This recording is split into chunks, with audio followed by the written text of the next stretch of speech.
Hi everyone, welcome back to Priya says. मैं हूँ प्रिया। कैसे हो आप सब? आई होप आप बहुत अच्छे से होंगे। जो लोग मेरी वीडियो पहली बार देख रहे हैं उनके लिए बता दूं कि मैंने अपनी प्रेगनेंसी के लिए पहले आईयूआई करवाया, जिससे मुझे एक टॉपिक प्रेगनेंसी हुई, और उसके बाद मैंने आईवीएफ करवाया, जिससे मुझे ट्विंस प्रेगनेंसी हुई और मेरे 2 बेटे हैं। उसका जो भी एक्सपीरियंस है वो मैं वीडियो के थ्रू यहाँ पे आपके साथ शेयर करती रहती हूँ। आईवीएफ में एक बहुत मेन चीज़ है जिसका मुझे बहुत बार कमेंट आता है, आईयूआई में भी हो सकता है। देखिए, जब हम कोई भी ट्रीटमेंट के साथ प्रेगनेंसी लेते हैं तो कई बार ऐसा होता है कि हमारी जो प्रेगनेंसी होती है वो हाई रिस्क हो जाती है, और कई कई बार हमारी जो नेचुरल प्रेगनेंसी होती है उसमें भी ये दिक्कत आ सकती है। बहुत बार आपने सुना होगा कि आपको सर्वाइकल स्टिचेस किसी को लगे हैं, ये आपने सुना होगा, और वो क्या होते हैं उसके बारे में आज हम बात करेंगे। मुझे लगे थे या नहीं लगे थे उसके बारे में भी मैं बताने वाली हूँ। तो जब मेरी प्रेगनेंसी हुई, पहले तो मेरी जैसे आईवीएफ के साथ प्रेगनेंसी थी, और ऊपर से मुझे ट्विंस प्रेगनेंसी हो गई। और ट्विंस प्रेगनेंसी है, उसमें डॉक्टर को लगता ही है कि इसमें जैसे हमारी यूट्रस होती है वो एक बच्चे के लिए बनी होती है, और उसमें अगर ट्विंस आ जाएं या फिर 3 बच्चे आ जाएं तो थोड़ी मुश्किल तो इसमें चलती है। लेकिन मुझे इसके बारे में कुछ नहीं पता था कि ऐसा भी कुछ होता है। आईवीएफ होने के, प्रेगनेंसी होने तक भी मुझे ऐसा कुछ नॉलेज नहीं थी। मैंने इसके बारे में नॉलेज ली भी नहीं थी, क्योंकि मुझे नहीं लगता था कि ऐसा कुछ होगा। मतलब मैं सच बताऊँ तो मुझे पता ही नहीं था कि ऐसा कुछ होता भी है। जब मेरी प्रेगनेंसी हुई तो डॉक्टर ने मुझे कहा कि हाँ, ट्विंस में मैं थोड़ी रेस्ट ही बताती हूँ, और मैंने भी जो रेस्ट है वो अच्छे तरीके से पूछी नहीं कि रेस्ट कैसे की जाती है। तो जैसे नॉर्मली हर लड़की प्रेगनेंसी के बाद रेस्ट करती है, मैं भी वैसे ही कर रही थी, कि कुछ खास नहीं कर रही थी। आजू आजू।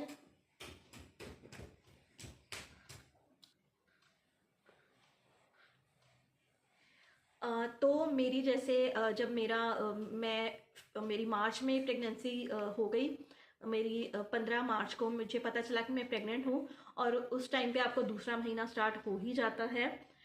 तो जैसे मेरा दूसरा महीना निकला, मेरा मार्च निकला, अप्रैल निकला, मई निकला, जून निकला, जुलाई पे फिर मैं नॉर्मल जाती थी अपना डॉक्टर के पास चेकअप करवा के मैं आ जाती थी। तो डॉक्टर भी देख लेते थे, कुछ इतना इशू ना उन्हें लगता था ना मुझे लगता था। जब फिर जुलाई का महीना आया तो एक दिन अचानक से मुझे मेरे थाइज में पेन स्टार्ट हुआ। मुझे लगा कि मेरे थाइज में पेन हो रहा है, जैसे हमारी टांगें दुखती हैं नॉर्मली वैसे दुखने लगी। और लेकिन वो जो मेरे दर्द था वो पैरों में भी था, और पूरी लेग्स मेरी पेन कर रही थी। तो मैंने ऐसे ही अपने हस्बैंड को बोला कि मुझे ऐसे ऐसे पेन लग रहा है। तो उन्होंने कहा कि डॉक्टर से बात कर ले। तो मैंने कहा कि यार लेग्स में ही पेन है तो कोई, जैसे मुझे क्रोसिन तो बोली हुई थी कि मैं क्रोसिन खा सकती हूँ प्रेगनेंसी में, डॉक्टर ने बोल दिया था कोई सिर दुख रहा है, अगर कोई बॉडी पेन है, कुछ है तो तू क्रोसिन खा सकती है, डोलो खा सकती है, दोनों में से कुछ भी खा सकती है। तो मैंने एक दिन तो वो ले ली। अगले दिन फिर शाम को मुझे लगा कि मुझे पेन हो रही है। दोपहर का टाइम था, तब मुझे लगा कि मेरे पेन हो रही है। तो मेरे हस्बैंड ने कहा कि नहीं, डॉक्टर को फ़ोन करेंगे, उनको बताएंगे, फिर वो जो कहेंगे वैसा देख लेते हैं। तो जब मैंने डॉक्टर को फ़ोन किया, मैंने कहा कि डॉक्टर ऐसे ऐसे मुझे लेग्स पेन हो रही है। तो सबसे पहले उन्होंने मुझे पूछा कि तुम्हारे थाइस में पेन है? तो मैंने कहा भी हाँ मुझे है।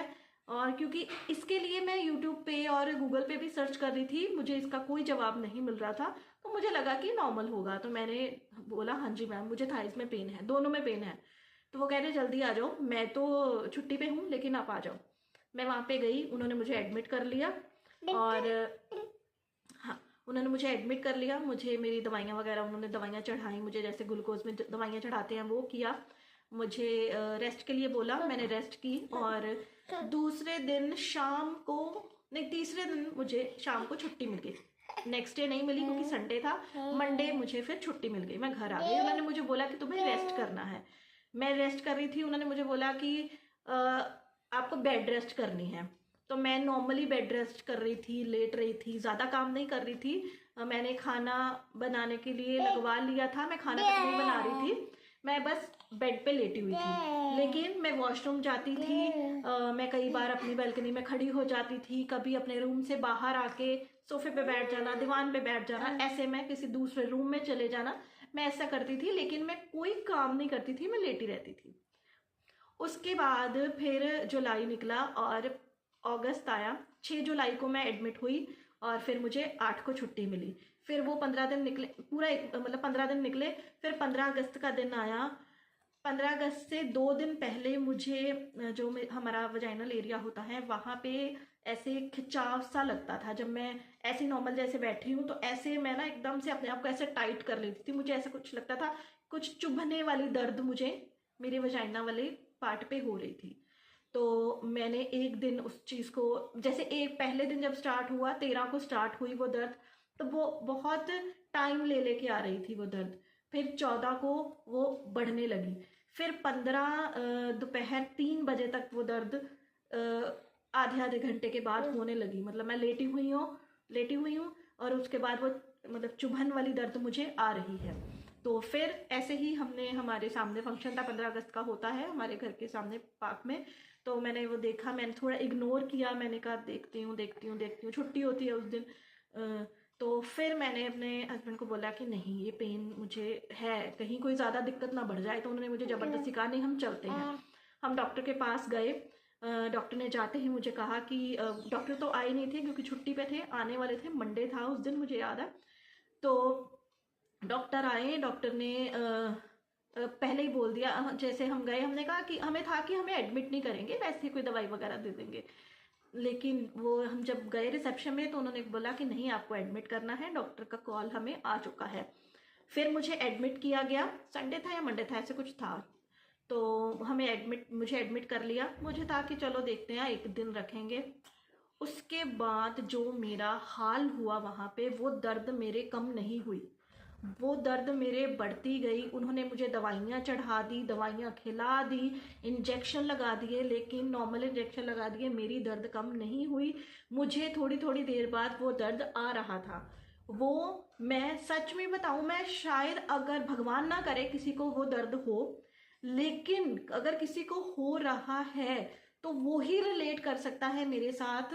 डॉक्टर को भी समझ, मतलब मैं समझा ही नहीं पा रही हूँ कि वो, मैं कह रही हूँ कि कुछ चुभने वाली दर्द है, डॉक्टर प्रेशर समझ रहे हैं इसको कि कहीं नीचे प्रेशर ना पड़ रहा हो, है ना। जैसे मेरा तब 6वां महीना, हाँ 6वां महीना चल रहा था। तो अब आप हिसाब लगा लीजिए, मेरी फरवरी में मेरी प्रेगनेंसी, मतलब लास्ट डे से स्टार्ट करते हैं जिस दिन आपको पीरियड आए हुए हैं। मुझे 10 फरवरी को आए थे, उसके बाद आप एस्टिमेट लगा लीजिए कि ऐसे था। तो तब फिर मुझे एक बहुत बड़ा इंजेक्शन चढ़ा, जो कि मुझे 7 इंजेक्शन मुझे चढ़े, सात इंजेक्शन मुझे चढ़े। वो बहुत एक्सपेंसिव इंजेक्शन चढ़े। उसके, मैं आपको बताने लगी, इतनी स्टोरी मैंने क्यों बताई। डॉक्टर ने वो इंजेक्शन मुझे लगाए, तब उन्होंने बोला कि ये लास्ट लगा रही हूँ मैं, अगर इससे भी इसकी दर्द ना रुकी तो मैं इसकी यूट्रस पे इंजेक्शन स्टिचेस लगा दूंगी। मुझे लग रहा है कि इसकी यूट्रस का मुंह खुल रहा है, बच्चे बाहर आ रहे हैं। हालांकि मेरे बच्चों का जो वेट था वो भी ज़्यादा नहीं था, बहुत कम वेट था। जब ये हुए थे तो एक का वेट था 1 किलो 200 ग्राम और एक का था 1 किलो 100 ग्राम, इतना कम वेट था। एक बच्चे का वेट कम से कम 3 किलो होता है जब वो होते हैं, है ना। जब ये, जैसे अगस्त में मैं एडमिट हुई हूँ और ये अक्टूबर में जाके, अक्टूबर में इनका इतना वेट था, अगस्त में तो और भी कम होगा। तब भी मेरा मेरी यूट्रस का मुंह, डॉक्टर को लगा कि अगर इससे इंजेक्शन से फर्क ना पड़ा तो इसका मुझे लग रहा है कि यूट्रस का मुंह खुलने वाला है, तो मैं वहाँ पे स्टिचेस लगाऊंगी। वो स्टिचेस आपको लगते हैं बेहोशी में, आपको बेहोश करके लगाते हैं वो। उसके बाद आपको फुली बेड रेस्ट करनी होती है। जब ये बच्चे हो गए तो मेरे साथ, जब मुझे रिकवरी रूम में रखा गया तो वहाँ पे एक लड़की थी, उसको 6वां महीना था। उस टाइम पे उसको वो इंजेक्शन लगे थे और उसको सेम मैंने जैसे रेस्ट की थी वैसे रेस्ट बताई थी। इंजेक्शन जब मेरा हो गया, मुझे उसके बाद ज़रूरत नहीं पड़ी। लेकिन जिस लड़की को उसको वो इंजेक्शन नहीं लगा था, उसके सीधा जो है स्टिचेस लगा दिए गए थे और उसके बाद उसको फुल बेड रेस्ट बोल दी थी कि आपको पूरा बेड पे रहना है और अपनी लेग्स को ऊपर करके रहना है। और उसका 6वां महीना चल रहा था। लेकिन डॉक्टर बोलते हैं कि अगर जब हमारी ना स्कैन करते हैं, एक 4थे महीने में 5वें महीने में एक स्कैन की जाती है, लेवल 2 स्कैन होती है वो की जाती है। उसमें डॉक्टर्स देखते हैं कि अगर उनको लगे कि बच्चेदानी का मुंह, वो वहाँ पे देख लेते हैं। हमारा जो हमारी 18 से 24 हफ्ते की जो प्रेगनेंसी होती है उसमें जो यूट्रस का जो उसकी लेंथ होती है वो कम से कम हमारी जो है 4 सेंटीमीटर तक होनी चाहिए। अगर इससे कम ज़्यादा होती है तो डॉक्टर आपको इसकी सलाह देते हैं कि आपको ये सर्वाइकल जो स्टिचेस हैं वो लगाए जाएंगे, ताकि आपके जो बच्चे हैं वो बाहर ना आ सके, आपकी जल्दी से डिलीवरी ना हो सके। इसके लिए ये चीज़ें आपको इसलिए ये जो स्टिचेस हैं आपको सजेस्ट किए जाते हैं। और अगर आपकी डॉक्टर ने आपको बोला है तो आपको इसको इग्नोर नहीं करना चाहिए, आपको ये लगवाने चाहिए। और नो डाउट ये ट्विंस प्रेगनेंसी में थोड़े ज़्यादा इसके चांसेस जो है वो बढ़ जाते हैं, ठीक है। और ये होते क्यों हैं ये मैं आपको बता देती हूँ। कई बार जैसे ऐसे होता है कि बहुत सारी लड़कियों के पहले जो है वो मिसकैरेज हुए होते हैं ज़्यादा, जैसे 2-3 बार मिसकैरेज हो चुके होते हैं, तो उससे बच्चेदानी का मुंह थोड़ा ज़्यादा खुला होता है। या फिर किसी को ये किसी का बच्चेदानी का जो स्ट्रक्चर है वो ही ऐसा बना होता है कि जिससे उसका मुंह खुलना थोड़ा ज़्यादा इजी होता है, वो जल्दी से जल्दी खुल जाएगा। तो कई बार जो तो आप सोचोगे कि ये क्या एकदम से सब कुछ चेंज हो गया। तो ये जो वीडियो है ये मेरी पूरी नहीं हुई थी क्योंकि बच्चे जाग गए थे दोनों। वो मैं वीडियो बना रही थी 27 जनवरी को शाम को। अब 28 जनवरी सुबह है, 7:30 बजे हैं, तो इसलिए मैं फिर से आ गई हूँ आप लोगों के साथ। तो यहाँ हमने अभी बात की है कि मैं बात कर रही थी, मुझे जहाँ तक याद है कि ये क्यों किए जाते हैं। जैसे मैंने आपको बताया था कि जैसे कई बार तो मिसकैरेज के चांसेस हुए होते हैं, मिसकैरेज हुए होते हैं इसलिए लगते हैं। और कई बार यूट्रस का मतलब स्ट्रक्चर ही ऐसा होता है जिस वजह से लगते हैं। एक इसका ये भी कारण है, कई बार जैसे हमें आईवीएफ के जब हम ट्रीटमेंट्स लेते हैं तो हमारे बहुत सारे छोटे छोटे ना ऑपरेट किए होते हैं, जैसे अपना हिस्ट्रोस्कोपी है, लेप्रोस्कोपी है, ऐसे करके बहुत सारे ऑपरेट किए होते हैं। कई बार हमारी यूट्रस को अंदर से क्लीन किया होता है तो उसमें कई बार कट लगाया होता है। मतलब ऐसी ऐसी बहुत सारी चीज़ें होती हैं जिसकी वजह से जो बच्चेदानी का मुंह है वो खुलने लगता है और उस पे टांका लगाना बहुत ज़रूरी हो जाता है ताकि पहले डिलीवरी ना हो सके।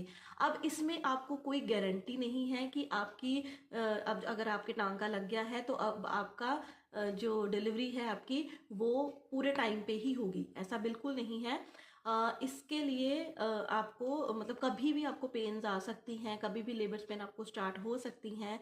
और अब आप सोचोगे कि हमें अब टांका लग गया है तो क्या हमारी नॉर्मल डिलीवरी नहीं होगी?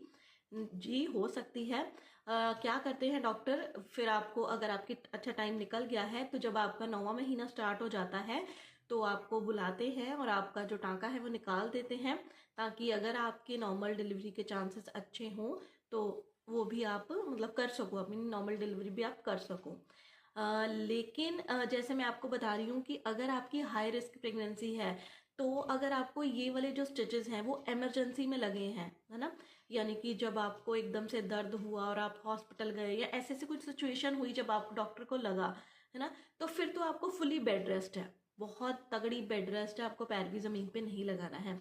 कई बार ये डॉक्टर्स को पहले ही पता चल जाता है, वो आपका चेकअप करते हैं और दूसरा तीसरा तीसरा महीना ही होता है तब पता चल जाता है, लेकिन प्रेगनेंसी आपकी नॉर्मल सही चल रही होती है तो तब प्रिकॉशन की डॉक्टर आपको स्टिचेस लगा देते हैं। फिर आपको इतनी बेड रेस्ट की ज़रूरत नहीं होती।